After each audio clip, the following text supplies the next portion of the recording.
Hope everybody is doing well. It is a Wednesday afternoon, which means it's time for another online dinner party. And we'll have people dropping by, sharing their life lessons, their life stories, and all along those lines. So, got some more guests lined up. And of course, it's always a fun conversation. And of course, right here in Durham, North Carolina, we're having some bouncing around weather, as I was telling the gentleman at one of the corner stores, because sometimes I spend way too much time up there getting junk food and other things that I probably don't need in my life and all along those lines. But as I was telling that gentleman that is one of the regular clerks there and everything, 1 minute it feels like it is winter and it's definitely on the chilly side. I think right now we're in the 40s, and in the evening time it's been like around the 30s. But then there were some days not that too long ago that we were in the 60s. So we're having the typical bouncing around North Carolina weather as we often have. And I know Big Sarge will be joining me in a little bit, and he's got some experience of the North Carolina weather as he spent some time in the military and definitely spent some time down there at Fort Bragg and all along those lines. And I've got some other guests that might have some different experiences in where they are. And of course, a lot of people are paying attention to everything from politics to sports. This is a Super Bowl weekend and all along those lines. So a lot of people are trying to figure out whether they think the Kansas City Chiefs or the San Francisco 49ers will be the winner of that game that'll be coming on Sunday. And actually, one of the founders of the network, Kim Calhoun, is actually, I think, on her way to Vegas and should be getting there this evening. But she's going there for the Super Bowl week because the game is the big activity. There are activities that are going on all week long. So I think that she's got a chance to be there with some doctors, Steinberg, and some other people that are over there doing some events. So I think she'll be there from Wednesday to Saturday. Unfortunately, she will not get a chance to go to the game, but maybe she'll catch up with some of the folks that are there that are going to the game, and maybe we'll have some interviews with her later on, and that space where she might be lining up some entrepreneurs and some athletes and others in that particular venture that she is at. Because, like I said, she should have flown out already, and she should be there this evening and be there till, I believe, Saturday. But like a lot of us, she'll probably be watching the game from home, because I don't know of any Super Bowl parties that I'm going to, but maybe Jeffrey Ryan, one of my other guests, has a Super Bowl party that he's heading to, or all along those lines. And of course, we oftentimes think about our family connections and the people that were in our family that sometimes have left us as well. Because I know Leona Rosenthal, who is another one of the guests, deals with a lot of that and has a great book about care of our elderly and all along those lines. And I know that I have lost some uncles, including some uncles that were very much into football. One that was a coach of I think it was the defensive players, and all along those lines for North Carolina Central University, and did some coaching and playing at the Canadian Football League. But he passed away not that long ago. But he was definitely a football fan, and have some other cousins and second cousins that are past coaches. One of them, I believe, is still at a private school now, or a charter school, but at one point he was athletic director at one of our schools there in Raleigh, the state capital here in North Carolina. But I'll bring in my guests, see what they've got going on, and learn a lot about them, and we'll just have some fun conversation and all in that way. The first one I'll bring in just really quickly is Big Sarge, and then I'll bring in Leona as well, but definitely wanted to bring Big Sarge in so I can learn more about what he's got going on, and then that space, because I know that I found you through StreamYards. I know you've been using this platform and all along this line and everything, and are a fellow podcaster. So when did you first get into podcasting, and how was your day going? I know, as I said, that you spent some time in the Fayetteville and all along those lines. So North Carolina, but you might not be in North Carolina now. But I was just wondering your thoughts as to how you're doing and how the weather is treating you. Hey, how you doing, man? Good. Yeah. So currently I'm up in Baltimore, Maryland, Okay.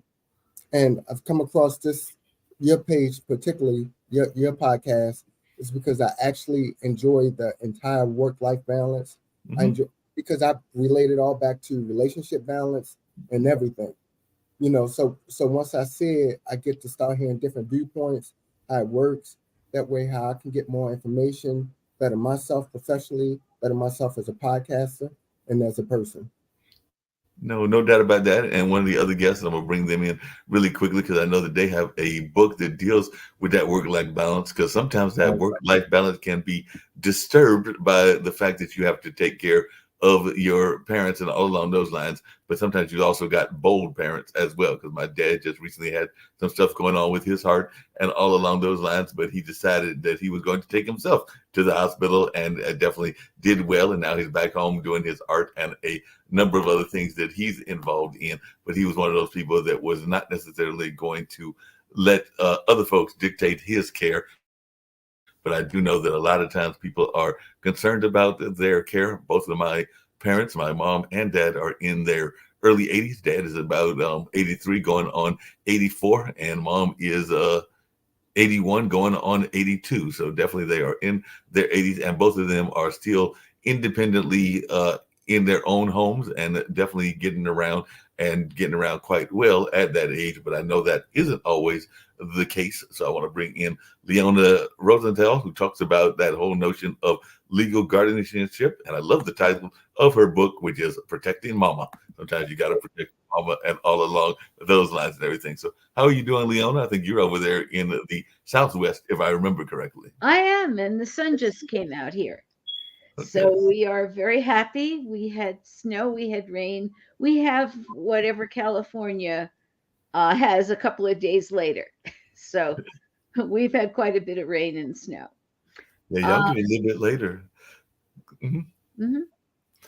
Now, I'm just going to say that I know that you've been very much involved in that notion of taking care of people, and sometimes we know that that has to happen. But I've been fortunate so far that both of my parents are able to stay in their own home. But I know that sometimes that isn't always the case. Sometimes they have to go to assisted living homes or things along those lines. But I've been fortunate that neither of my parents have had to do that. But I do know that mom is getting a refit, because she had a sister, because there are four of them all together. One of them has passed and everything. So it's mom and the two remaining sisters. They did have a brother, but he passed like as a infant and everything. So it was four sisters, and three of them are still around. And when the one that passed away, Aunt Carolyn, was around, she had MS, and they had to build the lift for her to get around and everything. So that's something that mom built in to the house that she lives in currently. And right now they're trying to make sure that the lift is upfitted, because there are other family members that are,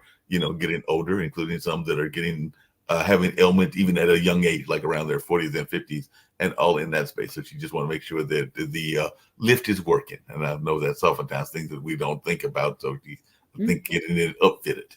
It's very important, and it's not necessarily, as you just said, it's not necessarily age related, Mark. Right. It's capacity related. What can someone physically do? Yeah, it's a big issue, and a lot of people deny. And when they deny long enough, sometimes there's an accident and someone's really badly injured. And then they find out that they should have paid attention earlier. Yep. And No doubt. what I'm trying to do is get people to pay attention earlier, so that we don't have the predictable accidents. We only have the unpredictable things that come out of the blue, and you can't predict them. But there are things that are predictable. If people are going up and down stairs and they can't make the stairs, it's predictable they're going to have a problem, and you need to fix it in advance. Because I have a friend who she said, I talked to my friend on the phone, and she said they have to move to a house that's on one level because her husband has dementia. What on earth does that have to do with it? I said, well, you weren't born learning how to climb stairs, were you? Didn't you have to learn how to climb stairs? You can learn it, you can forget it. Right. That makes a lot of sense. I never thought of that. Never thought of that.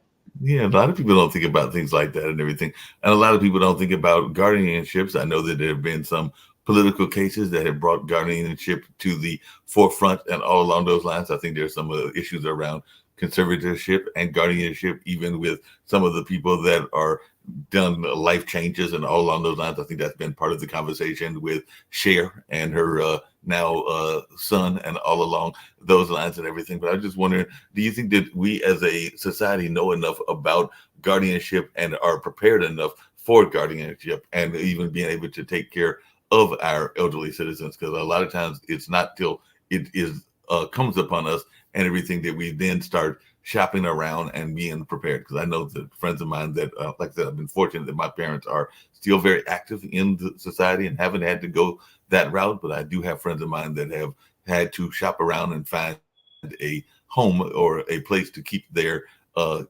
family members at. And a lot of times they wanted to be, like here in Durham, we've got one that is very known for taking the citizens and the residents out to like music concerts and things along those lines. So they want to make sure that they are engaged, even if they are living in these assisted living kind of areas. Yeah, it's very important to understand the person and what the person needs. Right. And if you care about the person, you want them to have as much as they can possibly have of the things they enjoy. Very often people think that the things they enjoy should be basket weaving, and that becomes a problem. They don't like to weave baskets. They're very frustrated. And you need to know what you're getting into. I like to call it, it's like a fire drill. If you prepare for a fire, you hope there's never a fire. Right. I hope there's never a fire. You hope there's never a fire. But if you've got a kid in school, they're going to have a fire drill. Right. Because if there is a fire, you want to make sure that they're safe and they get out okay. And the same thing is, I think, what needs to happen in families, that there needs to be better communication and there needs to be an understanding of certain types of illnesses like dementia, which is a terrible illness. And I experienced it with both my husband and my mother. My husband had Parkinson's and my mother had Alzheimer's. Wow. And the worst thing it does is it changes the way the person thinks and how the person can think. And they become a different person. They're not the person you knew, and they don't think the way that you remember them thinking. And sometimes it's not good for their physical health or their mental health to think that way. And so when you try to protect them, sometimes they don't get protected adequately because the government comes in and says, well, they are thinking that way now, so that must be the way they always thought. And no, it's not, unfortunately, because you knew them a lot longer than the government did. You definitely knew them longer than the government did and all along those lines. But you mentioned something, and I'm going to bring in Jeffrey Will and hear some of the things he's got going on. But you mentioned something that I wish, and I know part of the reason they founded this network is they are of the opinion that we need to teach more about fiscal literacy and business development and a number of other things in the society and even in our school system. And I remember, even though I don't remember participating in them all that much, this whole notion of health checks, like the whole checking your ears and everything else that would be there. And I have had older friends of mine that talked about this whole notion of like some disaster drills, whether that was a bomb drill or a number of other things, as we were much earlier in the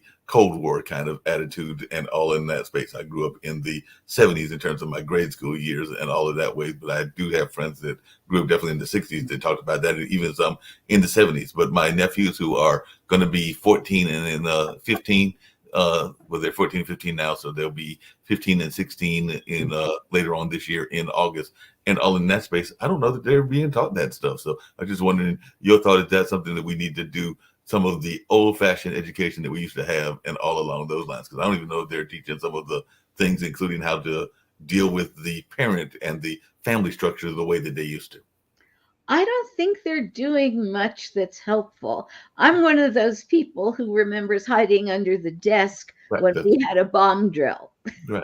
Not that I really think that the desk would have been much protection against radiation, but at least it gave us an illusion of protection.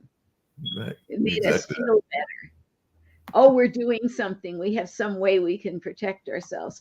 But there are actual ways that you can protect yourself in terms of, physical disability or perhaps oncoming mental incapacity. And one of the ways is for everybody to understand how the family is structured, both financially and emotionally, so that you can work within that and you can help each other.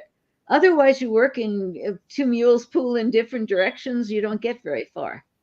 Yeah, just really quickly, like I said, I'm going to definitely bring in Jeffrey. But before I do that, Bob, Big Sarge, you've been involved and you were definitely in the military. So what is your take on that? Because I'm sure you might have even had some military deployments to some of these places that have been hotbeds, and maybe even growing up, you might have remembered doing some of these things. Like I said, definitely, I remember hearing about those bomb drills, even though I think I might have missed them to some degree. And I definitely remember those ear tests where they would be checking, making sure that were in good health and all of that. But you're probably a little bit younger, so I don't know if your thoughts around this notion of some of these things that were going on back in the 60s and 70s that might not have been going on when you were stationed in the military.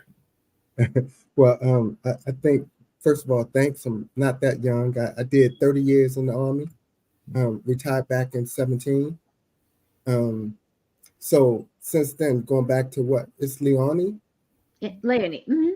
Leonie, what she was saying as far as the preparation, as you can imagine, when you're not deployed in the military, you're preparing to be deployed. So if anything we know, it's preparation. Right. Prepare. So going back to what she was saying as far as people being prepared, practicing, getting everything done. But it's one thing that I didn't take into account that you said, Leonie, that I thought was beautiful, is that you don't take into account that people forget and need to be retaught those things. And one of the big things that happened, my mother-in-law, she was suffering from dementia before she passed, and they didn't have any counseling or anything about it. It's kind of weird that you said that. I mean, because when you say it, it makes sense. But I'm thinking that there were no counselors to give us a heads up on exactly what's happening. It's almost like this is the diagnosis, here's what's happening. By the time we put her in a home, we still didn't exactly know all of the things that we could have done as a family, to prepare for everything, except pray. But that's a beautiful thing to have that heads up like that. Yeah, but along that same line and everything, just really quickly, because you actually made me think about something. Because my cousin Emmett is in a retired military, and all on those lines, and his brother is a GBI officer, so they definitely have lost both of their parents, both their mom and their dad. And I know that when people, I'm still in that single space, even in my 60s and everything, but when people are getting married or they're having children, there's a lot of preparation for those life events. There is a marriage counseling. There's a number of other things that go on and everything. Leonie, we all, I hate to say it because I'm personally going for 200 and not doing anything to actually get to 200 because I do have an occasional drink and I do eat way too much fast food and everything. But part of it is your mentality. So I'm just going to say that I'm going to go for 200, even though I know realistically that's not going to happen and everything. But I don't think that we are prepared to deal with either our own death or the death of family members and all along those lines. So I just wondered your thoughts about that, because it seems to me that there should be courses in order to deal with this inevitability that we will all have to deal with and everything. Because I know a number of people that don't have the capacity to deal with the things that are going on in terms of the care, but also there are a number of people I know that don't even have their own wheels and their own matters in order and all along those lines. But I just wondered your take on that, Leonie, because it does seem like there are a lot of people that are dreaming and wishing that they will live forever. And we know that that's not going to happen at all in that space. And I don't know, because it is the fear of the unknown that we're prepared to deal with these arrangements. I know some people that are smart and already know where they're going to be buried and already know what the casket will look like. But there are others, or what the arrangements will be, because not everybody wants to get buried and everything. But there are others that are sitting there going like, my family will figure that out when it happens. Right.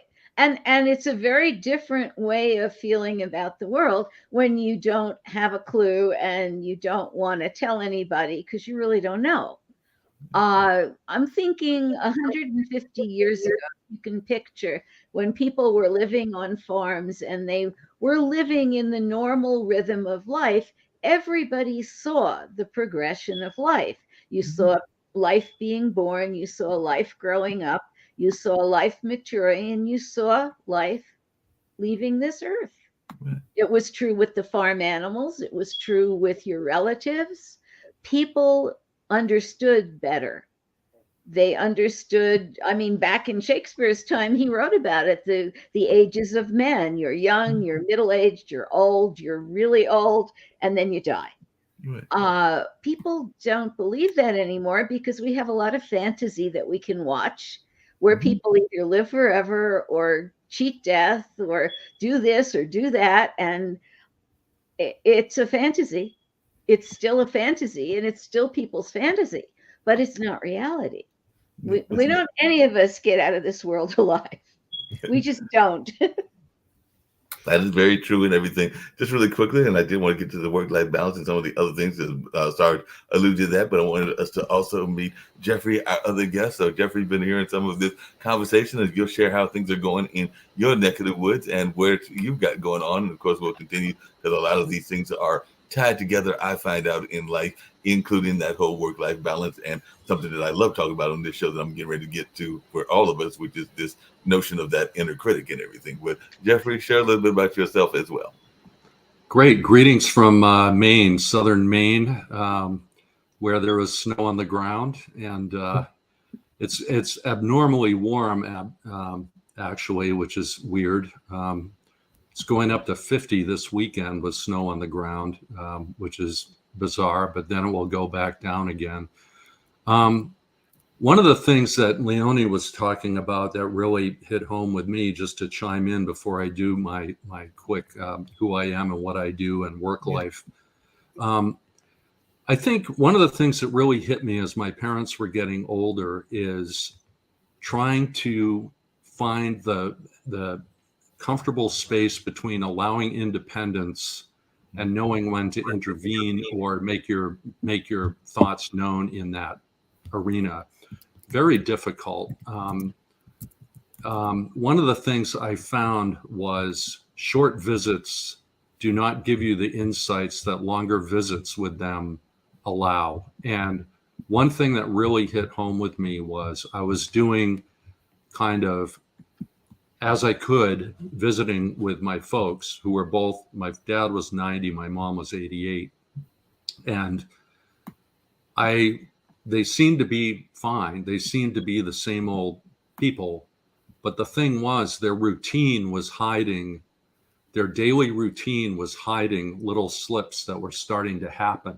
And if they have a routine that they depend on and you depend on seeing, it's easy to visit and say, oh, they're okay, and go on with your life.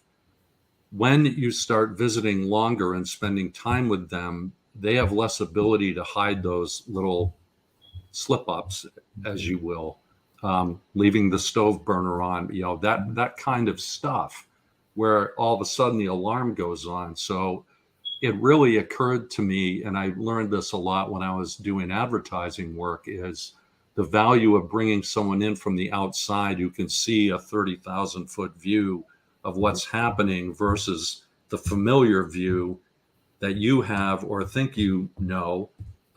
Getting that insight from other people is as important, I think, as taking care of them and watching for their welfare yourself.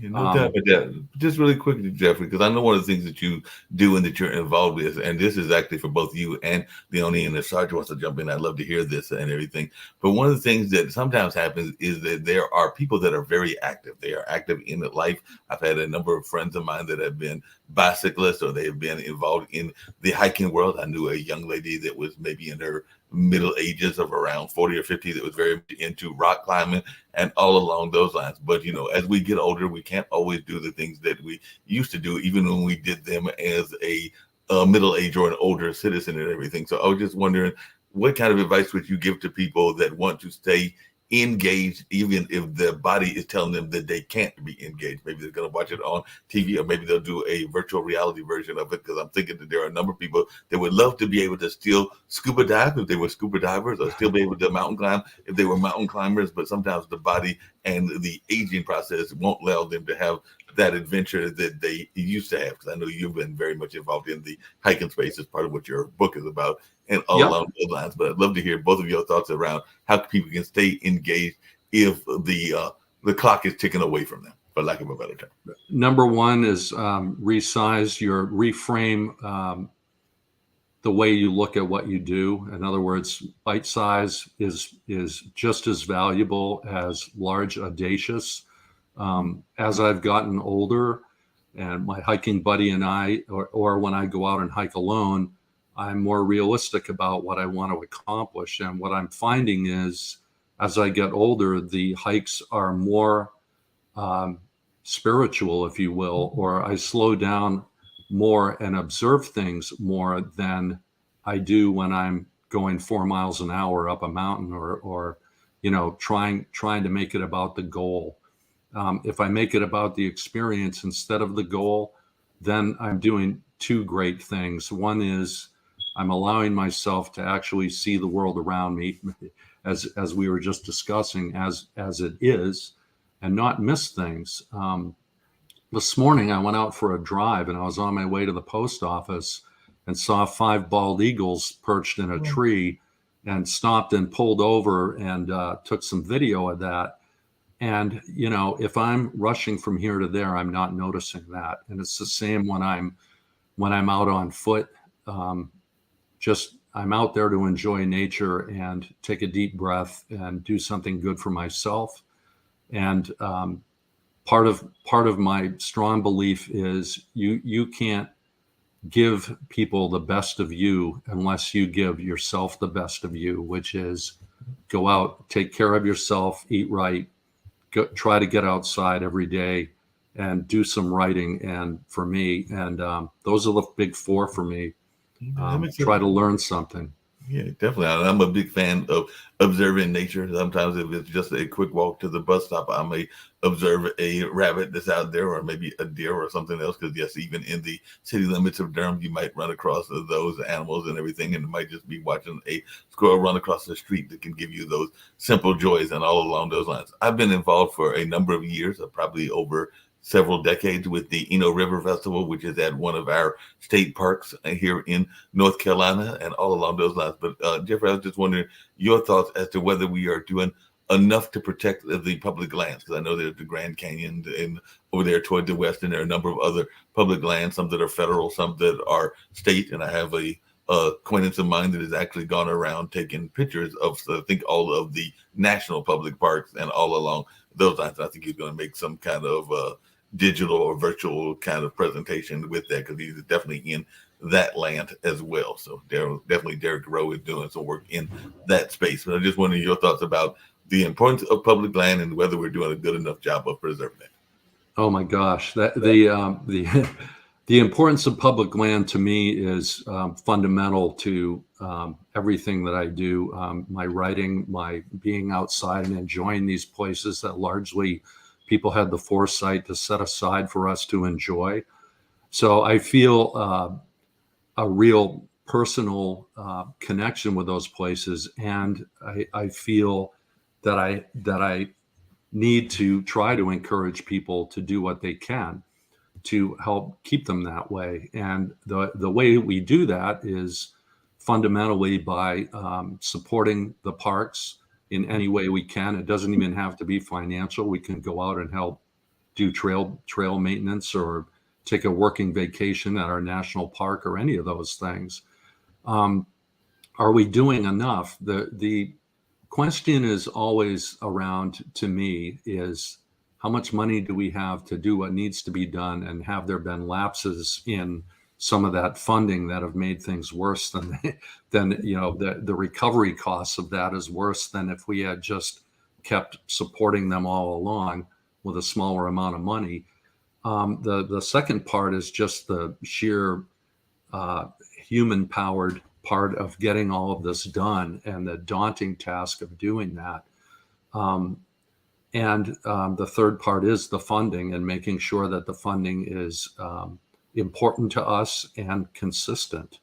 We do have an amazing number of public lands available to us, be them historical monuments, national parks, wilderness areas, national forests, BLM land.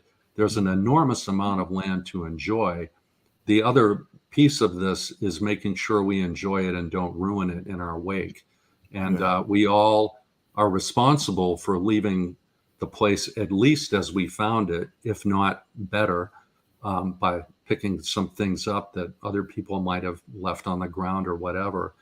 But that's a big challenge. And one of the things that I have seen, quite honestly, slipping is that educational piece about what it means to go out and take care of this resource that, frankly, all of us own. Every one of us have the ability to go visit these places, in many cases for free. And let's not blow it.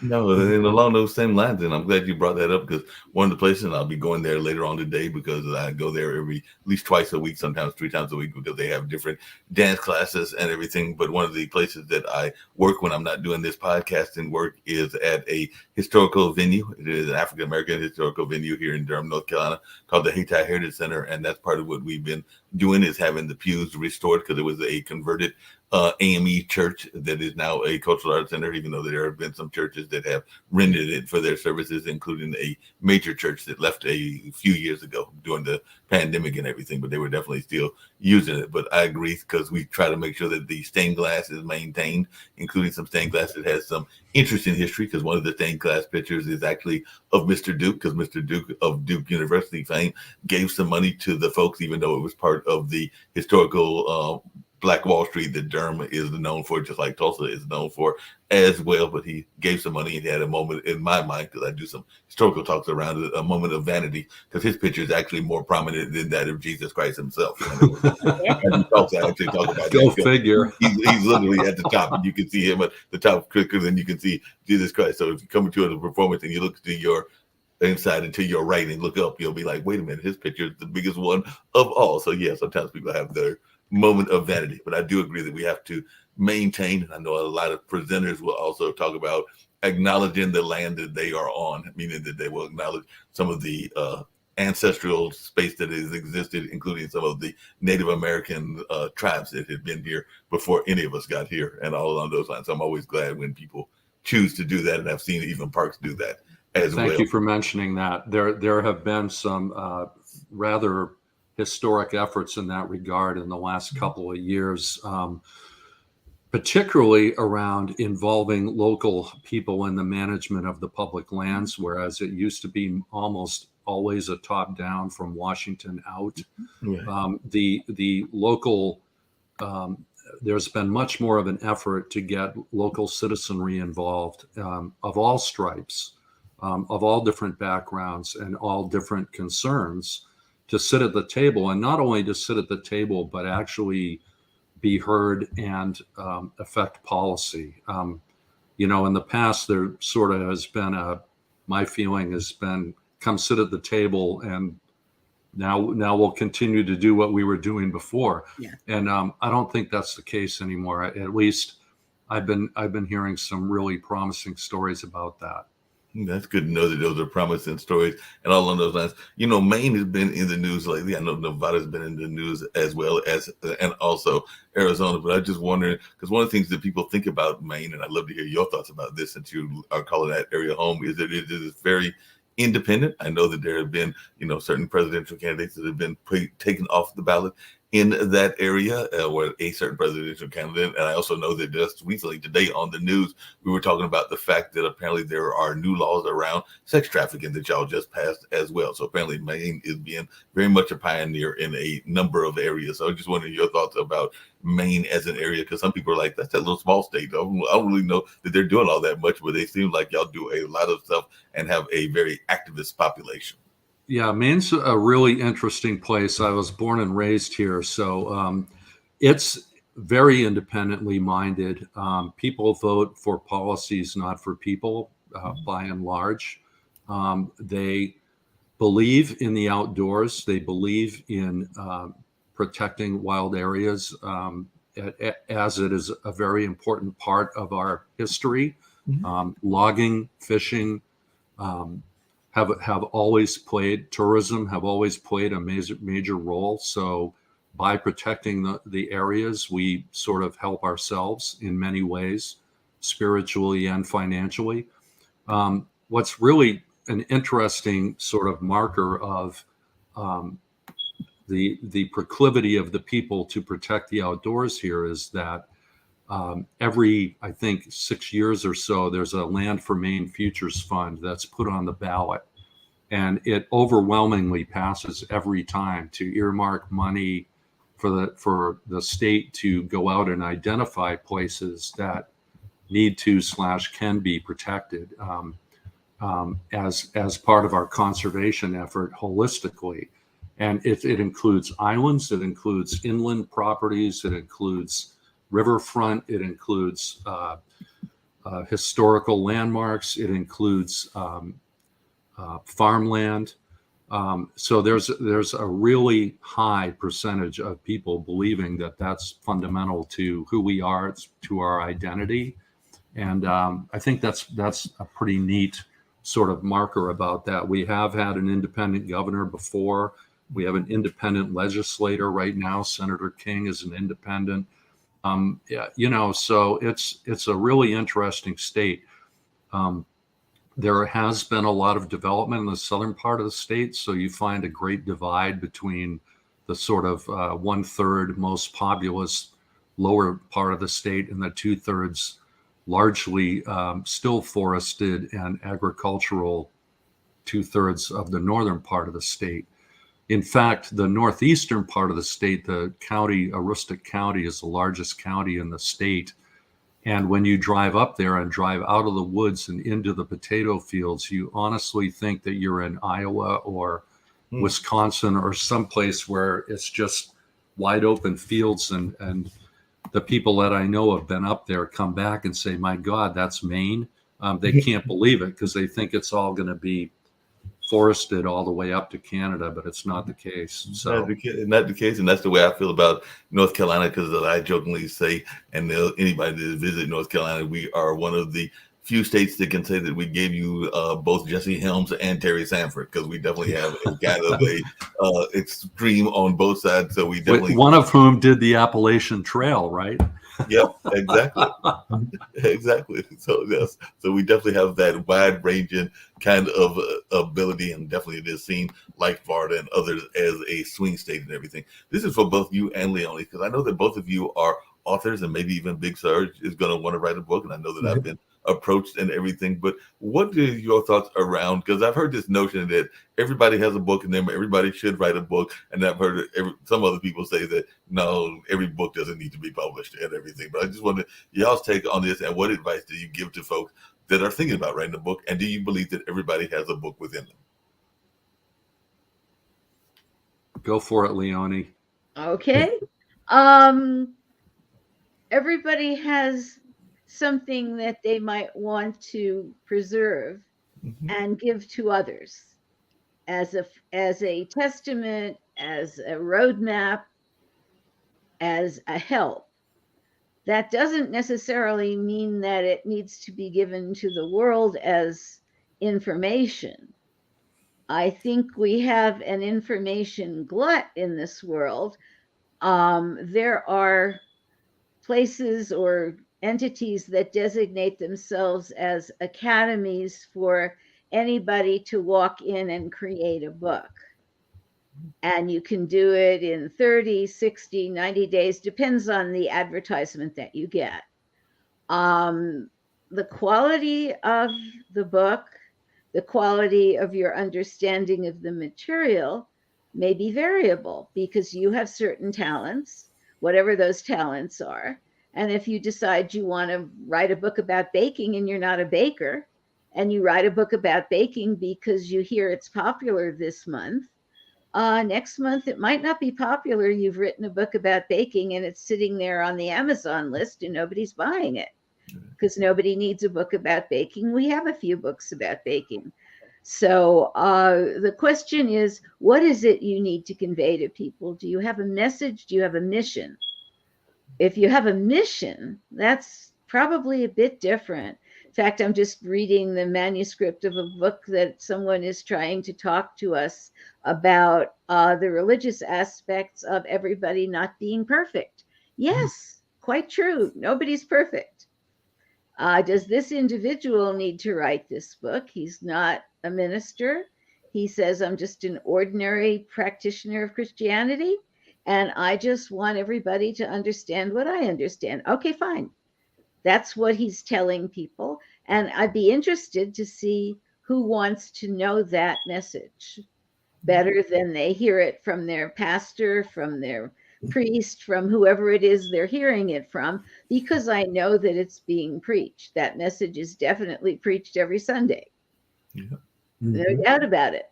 I think people who really feel an urge because of a close association with a subject to talk about that subject, I think the commitment comes through in the writing. And that speaks to the heart of the person reading. And it says to them, this person really cares about the subject. This person really cares either about me or about the environment or about how we treat our elders or whatever it is they care about. It comes through in the writing. And that's where the communication comes in. And maybe the person who's reading is motivated to do something about that subject, which is probably the reason why someone would sweat over a book for a year or 2 years or 3 years, or someone would tell a story, or someone would record an album because they want to communicate something. Along those same lines, Leonie, before I get to Jeffrey and hear his thoughts about the notion of whether everybody can read a book, how important do you think it is to belong to organizations that support the writers? Because I know that you are on the board of the Southwest Writers and the New Mexico Press Workers and all along those lines. So I just wondered, how important do you think it is to be part of a organization that is a support organization? I try to put my time and money where my mouth is, basically. If I think it's important to have good writing and to communicate, then I feel as if I need to support people who do that. I could be supporting children's services. I could be supporting other things as well. But this, I think, is very important. And the last thing I did in support of writers was I endowed a scholarship for graduate students in journalism who are interested in the Bill of Rights and in preserving our freedoms, because I think that's a very important thing. I care about that very deeply. And it's part of what was in my previous book, that I fought for the return of my civil rights when they were taken away from me. Yeah, along those same lines and everything, and this is definitely for both you and Jeffrey as well and everything. But one of the things I was going to say about that is that, because even on this network, we've had a number of people, including people from other countries, that have put out their copy of the Constitution, their copy of the Bill of Rights, and a copy of a number of other things. And that's one of the things that a lot of people are feeling is not being taught, though a lot of people don't necessarily know what the amendments are. I'm not even going to lie and say that I know all the amendments off the top of my head and everything. But I'm having trouble reading what I'm being shown, but I know that it's important. It's the Constitution. I just picked up a copy yesterday. We're all in the same same exactly area. Yeah, we all care about the same things. It's good. No, definitely. But do you think that that's something that the school systems and the world is teaching enough of everything? So I'll start with you, Big Sarge, because you were in the military, but I'd love to hear from Jeffrey and Leonie. But do you think that we are getting taught enough about the things like what is going on in the Constitution and the amendments, both those that exist and those that might be being proposed and everything? But I just wonder, do you think that we are getting enough education in the civics? Yeah, you know, Mark, if I didn't know better, I would swear you were sitting on my shoulder last night. Last night, my friends and I, we were literally just talking about, like, it should be a class given by the time students hit 9th grade on, one, how to interact with the police. Mm-hmm. You know, now, obviously being an inner city young man, you know, particularly a Black man, we raise our young boys to know how to do it. But I think sometimes when I see it played out on the world stage, it's almost embarrassing to the way that we handle law enforcement, you know, and that's just dealing with the basics. Because we used to always talk about, if, for instance, if I were pulled over and the police said that they had a bolo out, and people say, oh, they're just pulling me over because I'm a Black man in a good car, blah, blah, blah, whatever it may be. But literally those police officers, because I have 3 friends that are police officers, literally could have an entire bolo for someone that looks like me or in this type car or in this neighborhood or something like that. And I think when by the time, if we start looking at the big picture, it'll be that, hey, this is to preserve our safety, our freedoms. You know, it's still people that complain about police lights. You know, we have cameras coming all into my neighborhood. I walk in, I raise my hand, I start clapping. I'm all excited. But some people, they don't like that because they think it's taking away their freedoms, where I look at it as this going to their protections. As far as what you were saying about the book, when I first started my podcast, this was almost like my virtual book. Mhm. You know, so on how I was going to relay my information to my children, to my family, my friends, just getting different insights. And then as I started I started working on I'm actually a spoken word poet as well. So when I first started, I had a book that I was going to write, and I was going to call it My Eulogy. So I had this entire vision on how my eulogy would go. You know, I was going around who would read it, who would write it. I was like, oh, it's going to end up being too long. I started writing it for about a year. It just got too long. Then I didn't know what parts to take out. So I think part of the writing a book on who will read it or who it'll benefit, I think a lot of times for the people that's going to write a book that may not reach the masses, that it can at least reach your family and friends, and that they'll know, you know, the different experiences, different judgment, different thoughts that you had when it came to particular things. Yeah, that makes sense. Hey, Leona, what do you think about that idea? Because I do know some other people that have done that as well, what Sarge is talking about. Because I do know some people that have written their eulogy before it was delivered, so that it was not a surprise what was being said and all along those lines. And I know that as a journalism major from Marquette, and definitely that knowing friends that are at some of the bigger newspapers like the New York Times and other papers, that there are some obits that are already written. Of course, they will update the obits after the fact because they already know that these people are known and are definitely well known. So before they pass, they've already written the obit. I think there's probably an obit written for Michael Jackson and for Prince before they passed. And then, of course, they added the reasoning of their death and a number of other things that were not going to be known, but the basic facts were already there and everything. But I'm just wondering your thoughts about this notion of having something already written down for that eventual ending. I used to live in New York, and I lived in New York for years. And one of the growing jokes in New York was that the obituary writers for the Times used to go to parties to meet the people whose obituaries they were going to write. And they used to try to hide exactly what they did at the Times when they met these people because people knew who the obit writer was at the Times. And you think, oh my gosh, is this an omen? You know, is he wishing me dead? Did the Times think I'm going to die soon? Or, you know, what is this? But they did. They had those obits all ready to go. You can write your own obit. I knew people who did that.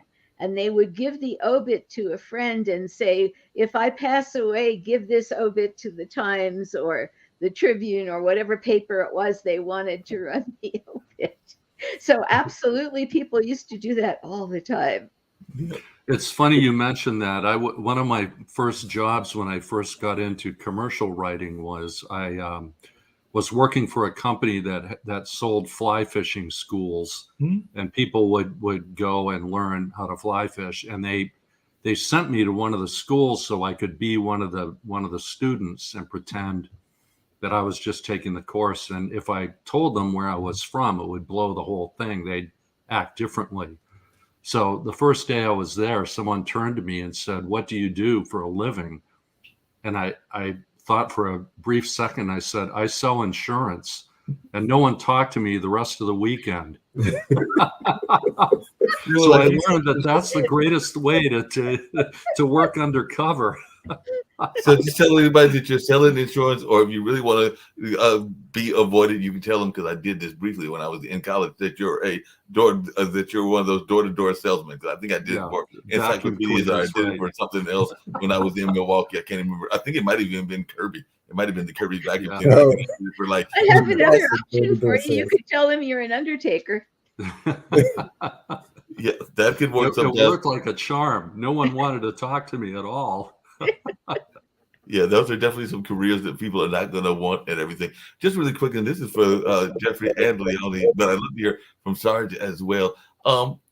I'm of the opinion, particularly during the pandemic, that we came back in tune with ourselves and everything. And to me, a lot of the growth of people is on a lot of different levels. So I think that there is the mental growth, which we do a lot of here on this show and on other shows here on Bud TV, which are educational in nature and everything. But there's also emotional growth, there's also physical growth, and there's spiritual growth as well. And I think a lot of people were coming in tune with all of those aspects of themselves in this last 2 or 3 years. But I was wondering, is that something that you have noticed all all three of you and everything. And are you seeing that more people are, now that we are able to get back out, are, trying to get back in touch with Mother Nature and trying to get back into that walking environment and trying to be more connected to, whether we want to call it the Most High God or whatever you want to call that higher force, but also being connected to nature?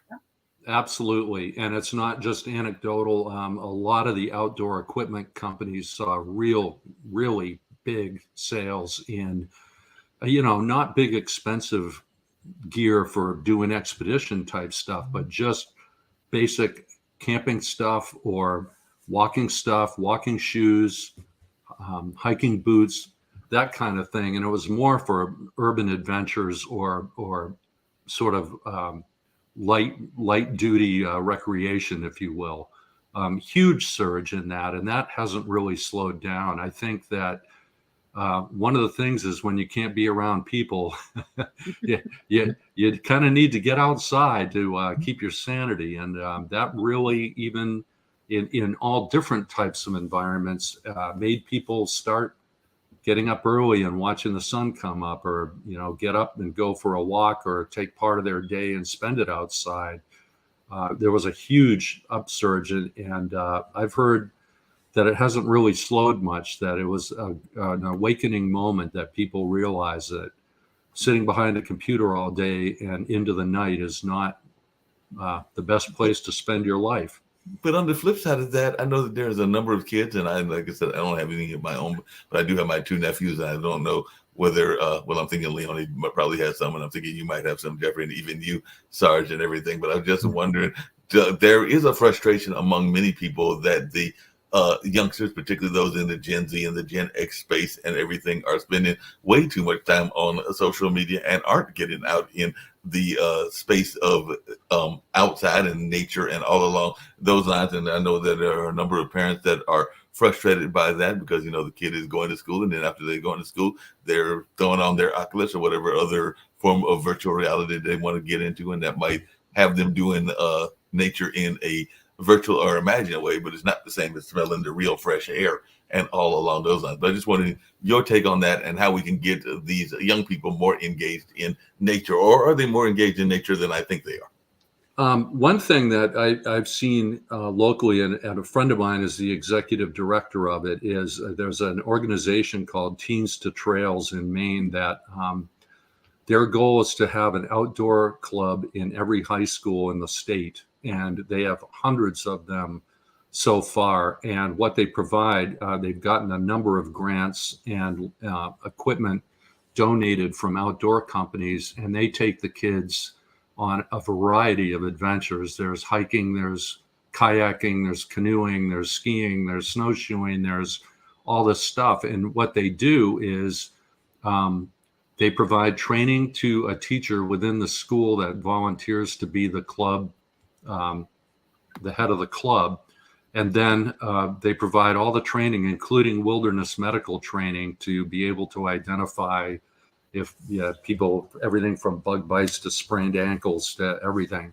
And then they have leaders and co-leaders, and they take the kids out on adventures. And some of them are in afternoons, some of them are weekend days, some of them are 2 days. And it's been enormously successful. And in fact, the model has been starting to spread to other states as well. I think it's a brilliant idea, and it gives kids some guidance that is much needed, and confidence, quite frankly.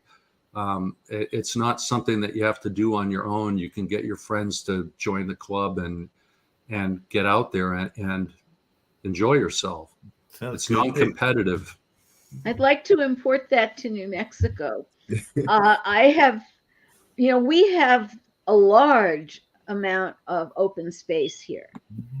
Many of the acres are BLM land. Many of the acres are Pueblo land or Indian land. About a third at least of the acreage in New Mexico is of that sort. So that it's for hiking, we've got mountains, we've got tableland, we've got desert. We have all of the things that people might like to hike on. And when I see kids in parking lots or walking down the street. The most obvious thing that I can think of is a sign that I saw today. It's a traffic sign, and it shows kids staring at a cell phone walking toward the crosswalk, and it says, "Caution, zombies crossing." And they look just like zombies looking at their cell phones. There's a boy and a girl, and they're gonna cross the street, and they don't know you're there. They don't even know each other is there, and they're standing next to each other. Well, So I saw the craziest thing, Leonie, earlier today. It was actually a kind of one of those soap opera kind of movies and everything, and the couple was actually doing some heavy petting and some heavy kind of dating and everything going on, but at the same time, the woman was engaged in the cell phone. So I'm sitting there going, like, doesn't that kind of defeat the whole purpose and everything? 'Cause I would hope so. Well, you asked earlier, is enough being done to protect the resources that we have, and that's where the future of the protection and the caring for those resources comes from. Is I was introduced to the outdoors at a very young age, and it directly led to me being an advocate for those places, and that's where the future lies. Quite literally. And it's important for us to get kids interested in the outdoors. As I said, it doesn't have to be a competitive scramble to the mountaintop or a competitive bike race or anything. It can just be, I'm going out with my friends and being led on this chaperone trip, and we're going to learn about sitting around a campfire and cooking s'mores and telling stories and getting to know each other in a place that's, not connected by Wi-Fi.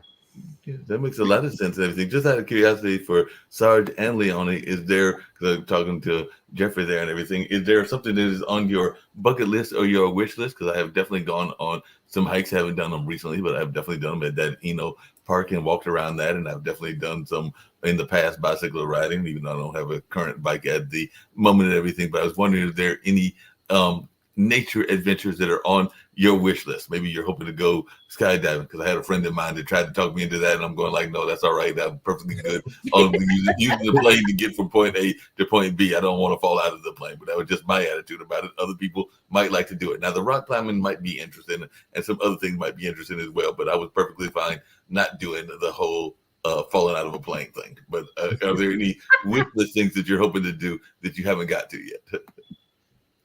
I'm on the fence about ballooning. I'm thinking. Oh, it's great. But it's great. It just looks so great when I see the balloons all rise, because we have this huge balloon fiesta in the fall in New Mexico. And you can watch all the balloons, and you can see Daffy Duck flying around in the sky, and it's hysterical. It's so funny. There's a cow that comes occasionally, and you see the cow flying, and there have been pigs that have flown. So the pigs have flown around here. It's amazing. I won a balloon ride and about 20 years ago, and it was one of the coolest things I've ever done.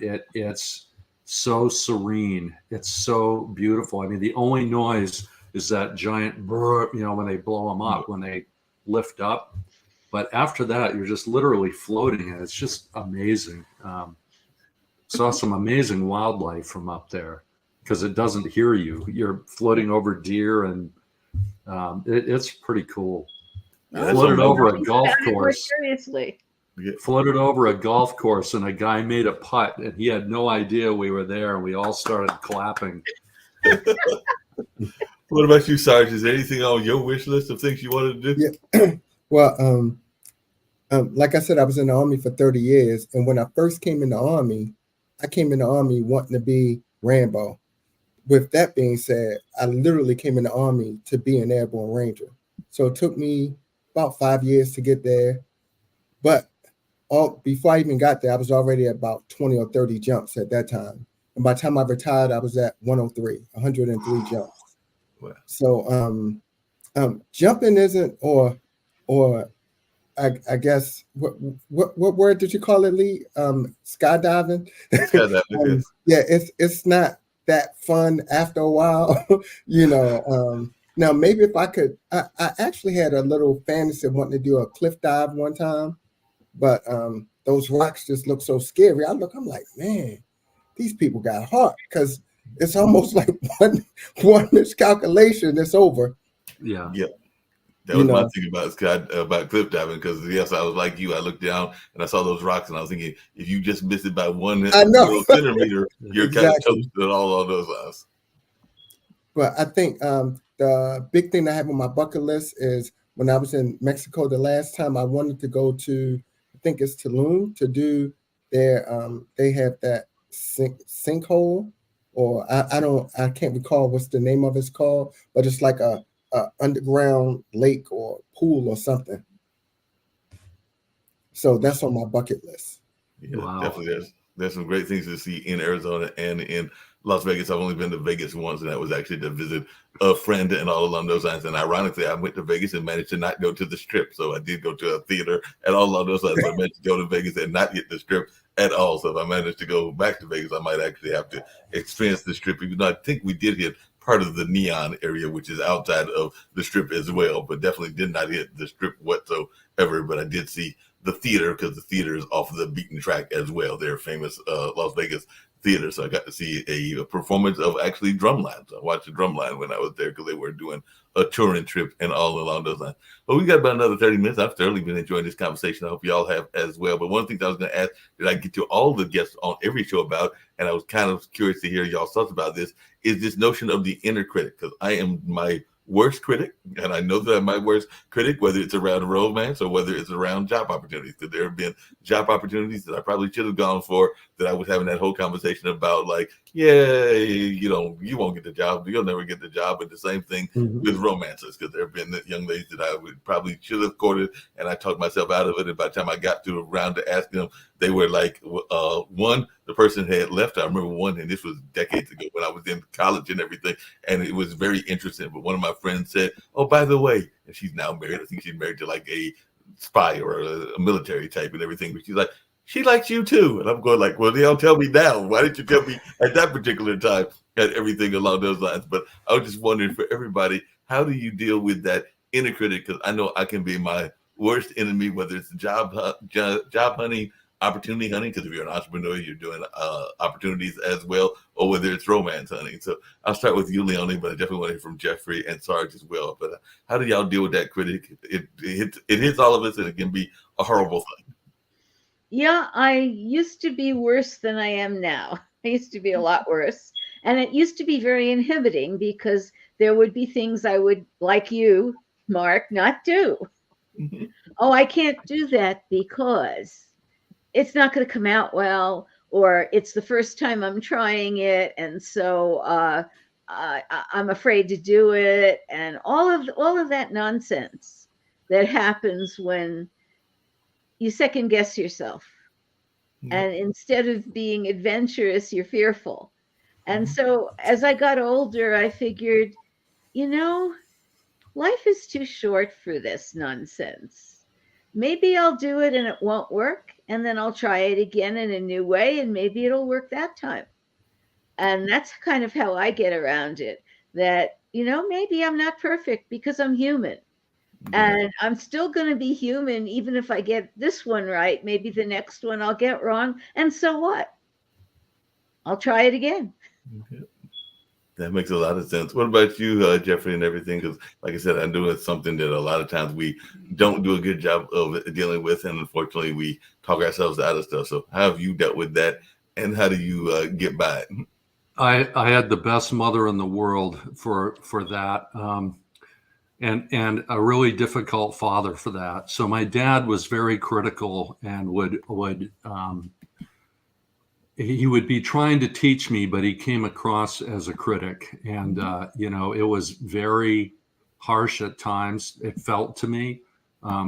Always hold the pencil straight up when you measure, or the woodcut will be, you'll cut the saw line in the wrong place and all that.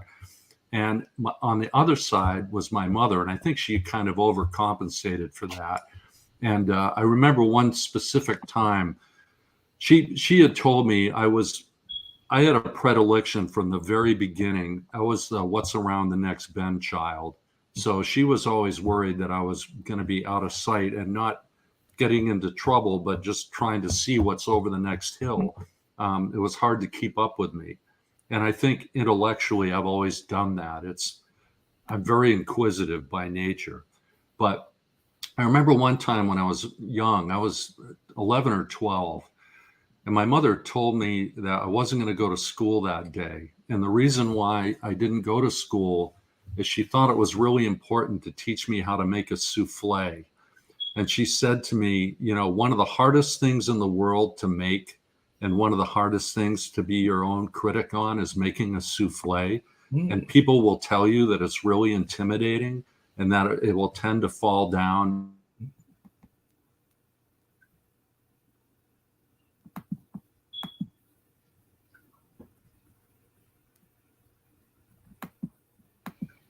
And she pulled me out of school and taught me how to make a souffle. And I just thought that that was really kind of indicative of her take on being experiential in the world and just trying stuff and not looking back. And it's really helped my writing because I'll take risks in my writing and know that I can always edit it later if I still isn't sitting with me right.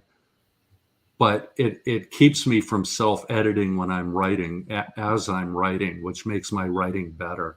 And I think about that a lot because she gave me the freedom to make mistakes and not be criticized for them. And that has made all the difference to me. It's kind of a neat thing. It's actually more than kind of neat. It's a very loving thing to give a child. Yeah, definitely. But along those same lines, and Leon, I was wondering your thoughts around that, because I do know some people that are not just their own critics, but sometimes those critics that are outside. Because like Jeffrey was saying, sometimes those family members can be the worst critics as well. So I was wondering how you have dealt with that, because sometimes those family members will tell you every reason that you can't do what you are doing and you can be a success. And I know that you've been a success in a number of fields. We didn't really touch on it, but I know you've been a success even in music and all along those lines. So have you had people that have told you that you could not be a success even with your music and with your love of East Asian medicine as well? So I'm sure that people are like, there were plenty of people who thought I couldn't do it. And I used to hear from them regularly. I heard it. It doesn't matter what field you're in, you're going to hear it from somebody. I had a grandmother who was supportive and very adventurous. My parents were very critical. And at one point I asked my mother, when I was all grown up, long after I was all grown up, why were you always so hard on me, Mama? She said, I wanted you to be able to survive anything. wow. And some parents do that out of caring for the child. We want to be sure you're tough. We want to be sure you're strong. We want to be sure you can endure. It's very hard on the child, I can tell you. My grandmother made up the difference. There's generally always somebody who makes up the difference. Mm-hmm. Somebody close to you, you care about, they care about you, and they're nurturing. And it's the nurturing that carries you through and that you remember beyond the criticism. The criticism is useful. Ultimately, you can see it's useful. Yep, it's definitely useful. But along those same lines, because I was a big supporter of my grandma, and she passed back in the early 80s. But she is part of the reason that I got involved in being a avid reader and definitely being involved even in some of this media space, because Grandma Molly was actually the person that invented or came up and created the first African-American library in our state capital. And I think she did that back in the 40s. So she did it at a time that it was not a prominent thing for an African-American woman to be doing. And she also went to Columbia University in that same time frame. So she was definitely a trailblazer and somebody that I still consider a mentor, even though she's been passed now for over 40 years and all of those times. But I still think of her as being connected from that ancestral ground, because I think there's a lot of times we are still connected to those angels, even after they have left us many years ago and all along those lines. So definitely that's something that I feel that is a connection that we all need to maintain. I don't know how you and Jeffrey feel, but I try to maintain that connection with those people that have passed on and everything. Not hard to maintain. It's part of you. Right. I as it relates to writing, I find what I've found is particularly when writers start out, and I learned this because I worked in commercial writing, so I had a little bit of a leg up on being able to take criticism because it came from all quarters. But I urge people who are starting to write to not shop around their work. In other words, don't hand out your work to dozens of people trying to get feedback from them, because you can be paralyzed by the feedback, some of which is well intended and not really spot on, some of which is, but you have to learn how to weed out what you think is valid in terms of improving your story or actually potentially diminishing it. And so what I've learned over the years is when I'm done with a manuscript, I have only two people that I generally give my manuscript to before I set it loose at the publisher.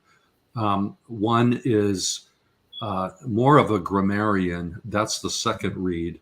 The first read I get is just give me he has a very innate sense of whether the story's working or it's not. And that's the most valuable type of critic at that juncture of the book for me is, what do you think? This is draft 17. It's ready to be looked at. What do you think? Give me your gut. And he's very good at being truthful. And I'm very good at being receptive to what he's saying, which is the other half of that. If we put up our defenses, we're not hearing the criticism that's perhaps valid or at least quasi-valid. And then I take it from there, because I think that a lot of times, like in art school, if you put out a piece of art and you let the whole class rip it apart, there can be a sort of jumping on, a piling on thing. And at the end of the day, you really don't know what to do with the feedback that you get. It can be crippling.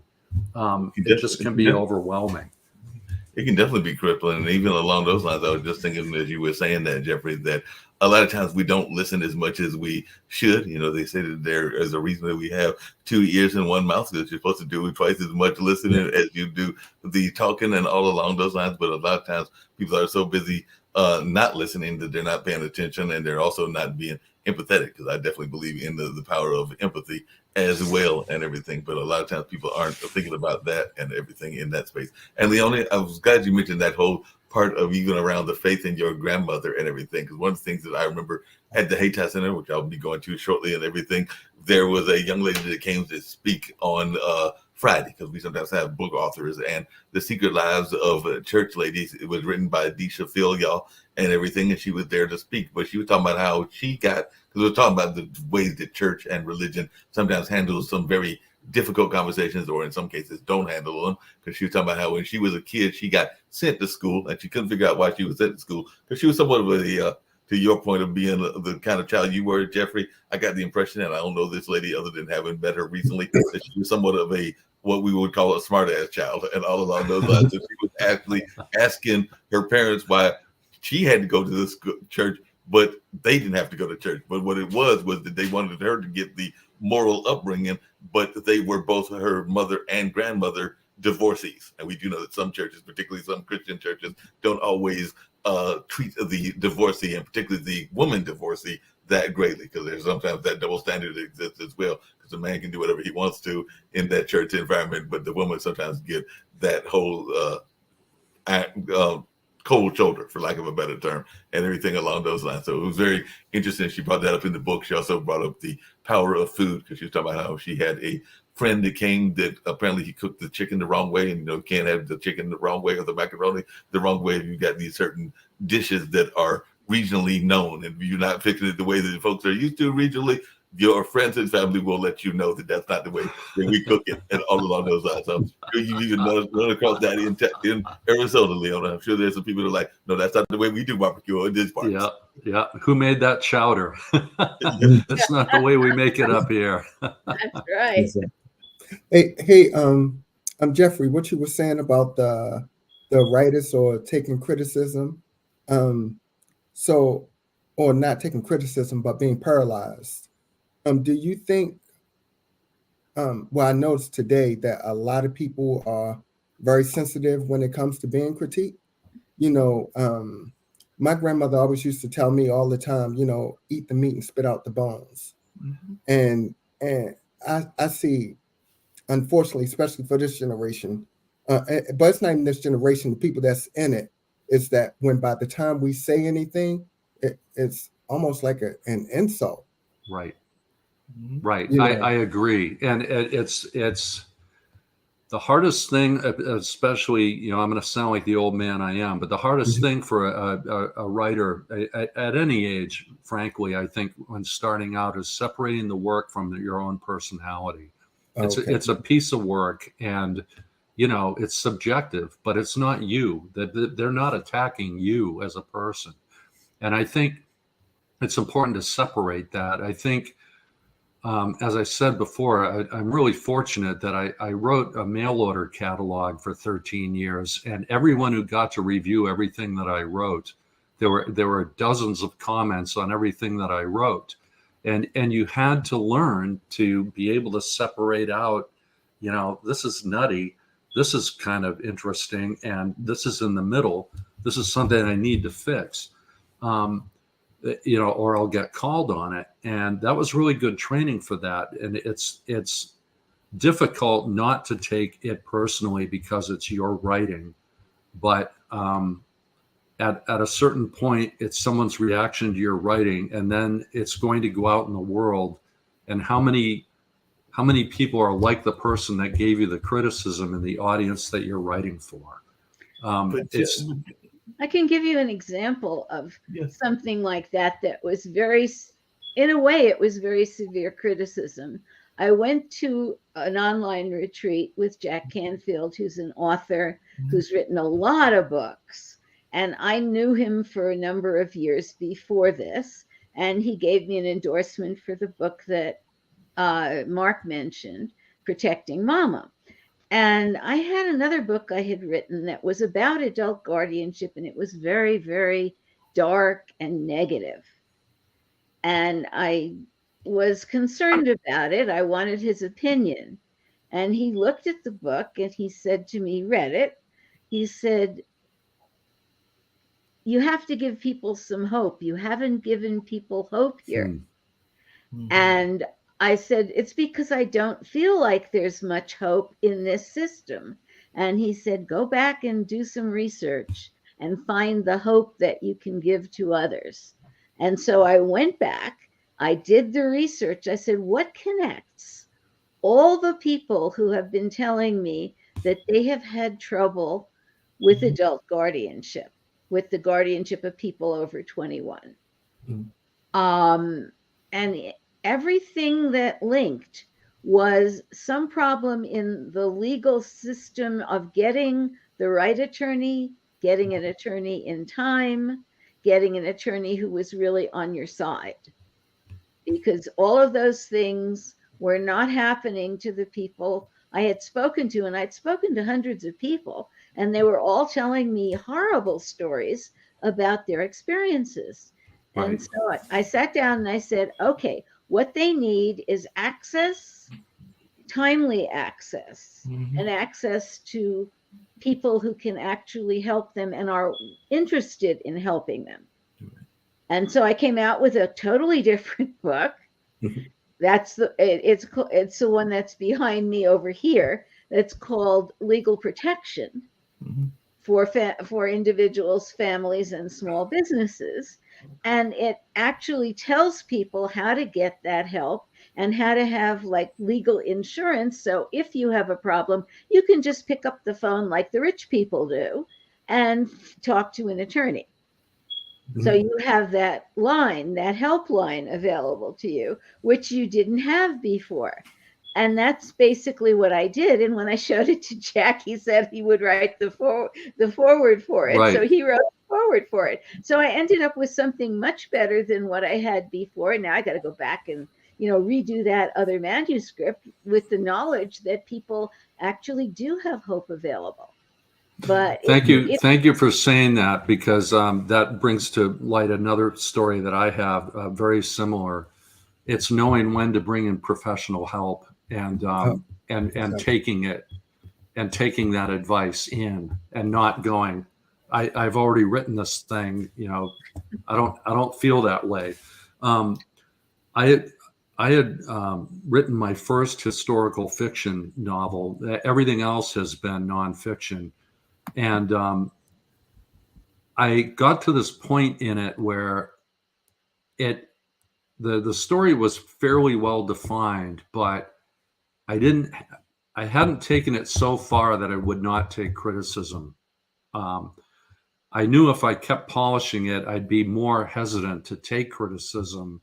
So I got it to a 3/4 polished, and then found a person who was a book architect, and he looked at the book and said, you know, the structure, that I would move this scene here, and I would make this linear part of the book happen this way.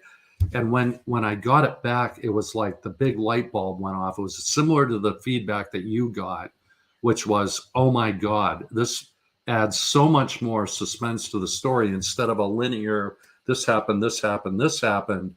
It's like that sort of, oh wow, it took a shift and it pulled people in. And it was invaluable advice. And I knew when to ask for the help, which was important, but equally important, I was open to accepting the feedback. And it made a much better book. It's been one of my most popular books. Oh, wow. And it wouldn't have gotten there without him. Before that and everything, and before we end it all along those lines, there's two very popular words. I'd love to hear y'all's thoughts about this word, because a lot of times people have a hard time with the words, even though one only involves 2 letters, the other only involves 3 letters. But it's something that I know authors have to hear. Sometimes they don't want to hear the 2-letter word. But I was wondering, to both of you, and if Sarge wants to jump in as well, how do you deal with those infamous words called no and yes? Because definitely those are 3 words that a lot of times authors have to face, and all along those lines. And sometimes that no can be a hard one to deal with, but it is something that we get, even if you're sending in manuscripts or a number of other things. So how do you deal with that? Those 2 infamous words, like I said, no is only N a no, and yes is only YES. So how do you deal with those infamous words that can sometimes be very promising for the yes and everything, but sometimes it can crush you when you get the no's, and that can even be in business dealings as well. So how do you deal with that no and the yes, and particularly the no? Want to go first? Do you want me to go first? Do you have anything? Go ahead. Okay. I can be pretty stubborn. My first book was rejected 100 times before it was accepted. I have a pile of rejection letters. I just kept at it. I was convinced that what I had written was useful, and people are still reading it. I still get letters from people who say, I've just read this book, and that was published in 1979. So that was a while back. And yes, I did do it, and I pushed on, and I finally got a yes from somebody. Yep. I think there are 2 things for me that one is the quality of your work, and make sure that you do your homework. It's make sure you have the best piece of work that you can possibly put in front of the publisher. And the second part is do your homework, because they're going to ask you questions. Who's the audience for your book? You think that they're going to do that, but they don't. They want to know if you know. Who's your competition in that space? Is it a popular subject? Is it, will it pique enough interest for us to make a profit, quite frankly? They're looking at that. Of course they are. They're a business too. That being said, I did my homework on Appalachian Odyssey, my first book, and they said, why do you think this will be interesting? And I said, there are literally thousands of books of people who have hiked the Appalachian Trail. I can't find a single one about somebody who did the Appalachian Trail in 28 years with the same friend by doing little pieces at a time. And the whole idea of stick with itness, taking on a ginormous project by doing it incrementally, and there just were no books about doing it that way. I had all my journal notes from all of those years that I made the manuscript with, and I had all the photographs that I had taken, and it was a compelling case to the publisher because I said, I have the whole story. I have all the pictures. I have the story, and I have the maps that show what it was like and where we camped. And they immediately said yes. And I was willing to go around and promote it, which is the other way to get to yes. If you're willing to put the time and effort into going around and meeting your audience where they are, that certainly helps. But has every proposal been met with yes? No, they haven't, and it's really difficult to suffer that without knowing that it happens to everybody every day, and you have to get back on the horse again. Really quickly, I have a funny story. I was driving through Shenandoah National Park, and I saw the headquarters building, and a little voice in the back of my head said, "You should turn around and see if they'll carry your book." And I kept going and talked myself out of it. And at the next scenic overlook, I turned around and went back and said, "No, I have to go back and try." And I walked in there, and there was a woman in the Park Service regalia, and I said, "I'm here. I've written a book. Would you be interested in carrying it?" And she said, "To be honest, no. I don't even know what it's about, but I'll tell you that we get so many hundreds of submissions that whole room behind me is full of people dropping off books." And I said, "That's okay. I understand." And I come again, and I said, "I didn't, but I'm from Portland, Maine." And she went, "Oh my God, they have the best bakery up there." And I said, "Two Fat Cats Bakery?" And she said, "Yes, that's it." She goes, "Do you go there?" And I said, "Yeah." And she said, "I just took a vacation up there. I loved it." And she said, "I'll tell you what, go to your van and get your book, and I'll see what I can do." And I ran out to the van. I gave her a book. And 2 weeks later, my publisher called me and said, "What did you say to the National Park Service? Because they're carrying your book. We've been trying to get it in there forever." And I think it sort of goes back to the perseverance thing and following your gut. And, who knew that baked goods would get me into the National Park Service? But there you have it. The baked goods got you in there and everything. You said about 5 more minutes ago, and there's a question I ask everybody. But before I get to that, just really quickly, and this is for everybody around Robin, really quickly, how do you deal with the work-life balance? Because that's something else that I talk about on the show quite often. And I know that a lot of times people are trying to figure out how they can balance multiple jobs and sometimes balance relationships if you are in relationships and all on those lines. So just really quickly, before I get to the question I ask everybody, and of course, I want to know how y'all can be contacted, but how do the three of you deal with that work-life balance? I'll start with you, Sarge. I'll go ahead and start it off. Work-life balance. I'm old school. So being old school means that I come from I'm probably going to put in probably 70 to 80% work up front so that I can coast through towards the end. So, because that's normally when your adrenaline's pumping high. So I'm coming at everything pretty hard up front. But I'm really coming at it because I know that towards the end, I'm going to coast through. So that's how I did the work-life balance. And when I relate it to the inner critic, my inner critic is the Sean, you can do it. Sean, you can do it. Sean, push through. Sean, push through. So, yeah, I don't slow down until it's time to slow down. So that's how, and I have the mindset for it. So now, if you don't have the same mindset for it, it's almost like by the time I go to the gym and I know that today is going to be my centennial day, I'm going to be doing 100, 200 reps of everything. I literally program my mind to be able to push through it like that because I know tomorrow's going to be a rest day. So that's how I do my work-life balance.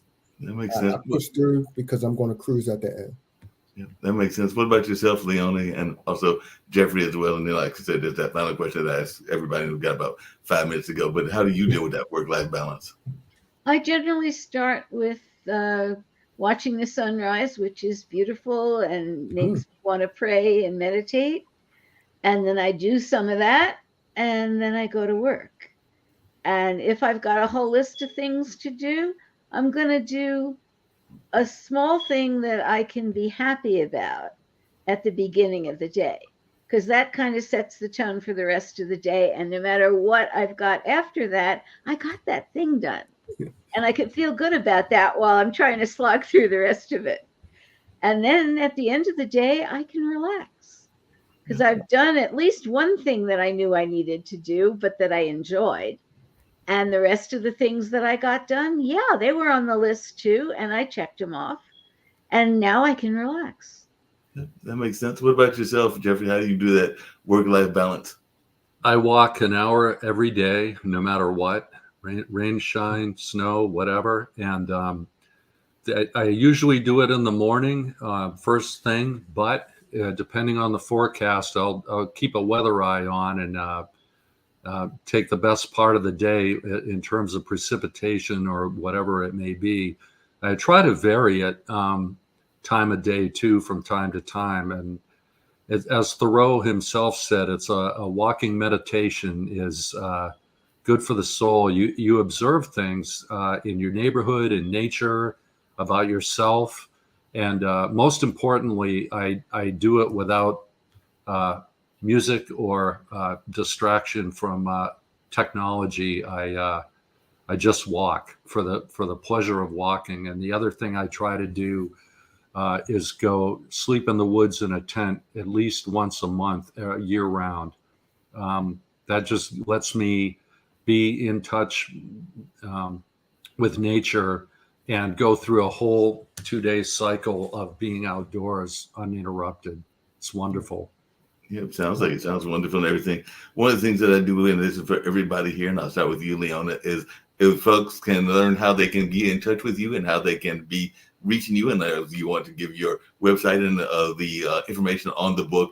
And then one of the things that I do on every show is I am a big believer, and that's why I mentioned empathy earlier, about the power of positivity. So even though we're going through this crazy world that we're going and all these crazy things that are happening in the world, whether it's Ukraine or Israel, Palestine, or a number of other things, I figure that if I do this show once a week and some of the other shows, and I get everybody to say a positive thing or their message of positivity, we can change the atmosphere and change a little bit of the direction of the world. So it's my little personal mission that I've kind of got going and everything. So I've had probably hundreds of people that have given their message of positivity. So if you'll let folks, everybody here on the show, I'll start with you, Leonie, Jeffrey, and Sarge, if you'll let folks know, Sean, as well, as your ways that you can be reached. And I know, Sean, you've got a podcast, so if you want to tell people about that and your message of positivity. But I'll start with you, Leonie. You can contact me, my first name, Leonie, at dayspringresources.com, which is the organization that I started to help people make life better for themselves and their families.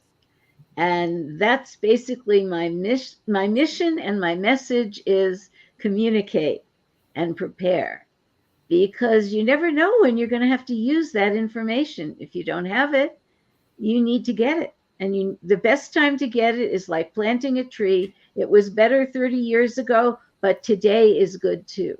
Today is the best time. Between now and the future, do it today. You'll always thank yourself. Yeah, that makes a lot of sense. What about yourself, Jeffrey, if you want to tell folks how you can be reached and also your message of positivity?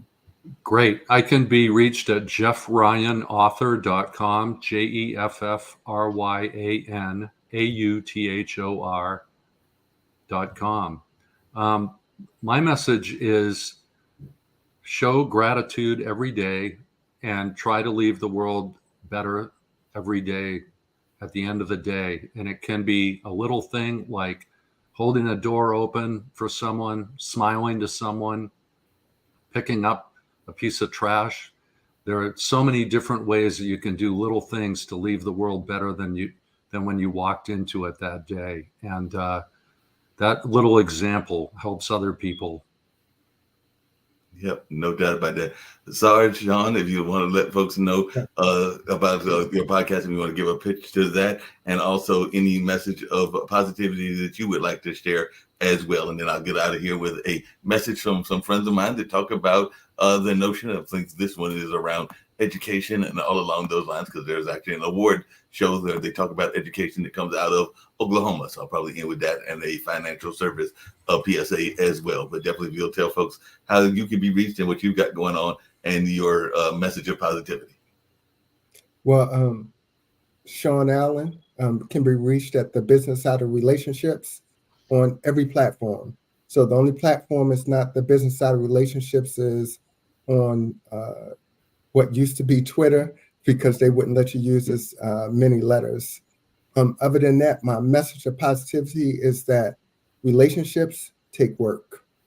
And I think sometimes people just think that love is going to save the day. And my message is to say that it takes work. You know, you have to put effort into it. And if you put effort into it, it'll turn out great.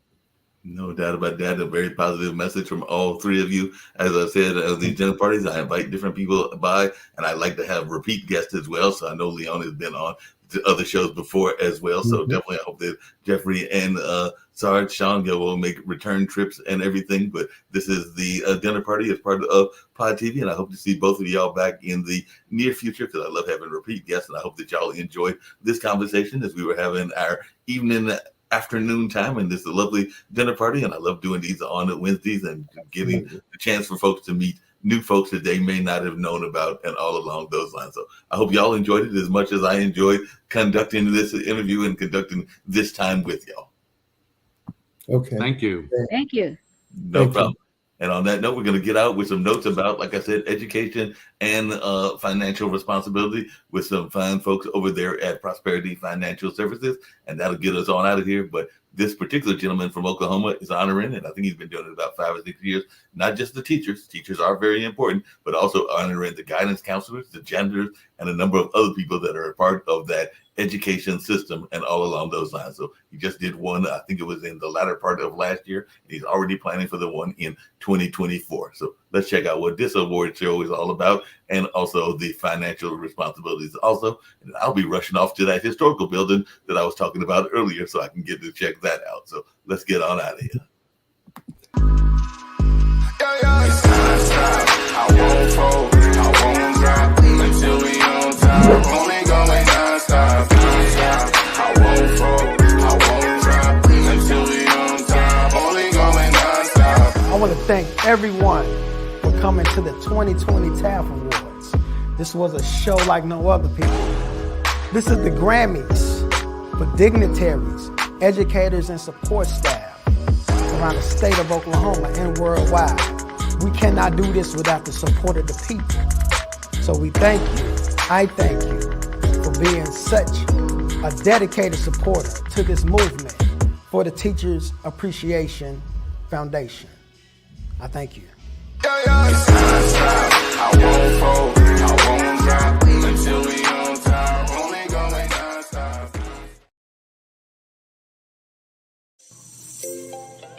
Are you looking for money-saving strategies for your business and personal finances?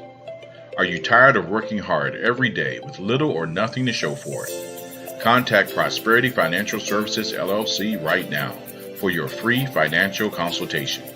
Call now to reserve yours today, 804-349-8600, 804-349-8600.